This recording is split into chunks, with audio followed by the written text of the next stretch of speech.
আসসালামু আলাইকুম সম্মানিত দর্শক। আজকে আমি হাওয়া আলাইহিস সালামকে সৃষ্টির যে ঘটনা আপনাদের সাথে বলবো। আমার মনে হয় আপনারা কখনো কোনো ভিডিওতে এরকম ঘটনা শুনেছেন। চলুন তাহলে সে আশ্চর্যজনক ঘটনা আমরা শুনি। হে আদম, তুমিও তোমার স্ত্রী জান্নাতে বসবাস করো এবং তা থেকে আহার করো স্বাচ্ছন্দ্য মতো তোমাদের ইচ্ছে অনুযায়ী, এবং এই গাছটির নিকটবর্তী হইও না, তাহলে তোমরা জালিমদের অন্তর্ভুক্ত হয়ে যাবে।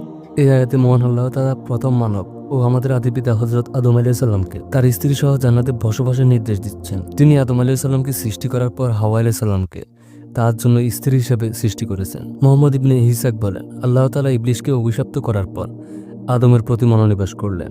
আদম আলাইহিস সালামকে ঘুম পাড়ানো হলো এবং তার পাঁজর থেকে একটি হাড় নেওয়া হলো আর সেই স্থানের গোস্ত সংযোজন করা হলো।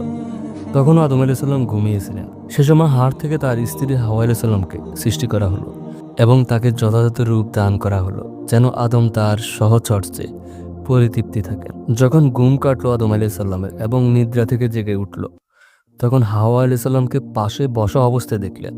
সঙ্গে সঙ্গে আদম আলাইহিস সালাম বললেন, আমার গোস্ত, আমার রক্ত ও আমার স্ত্রী। আদম আলাইহিস সালাম প্রথম দেখাতে হাওয়া আলাইহিস সালামকে তার স্ত্রী বলে সম্বোধন করেছিলেন। আল্লাহ তাআলাও তাকে আদম আলাইহিস সালামের স্ত্রী বলে সম্বোধন করেছেন।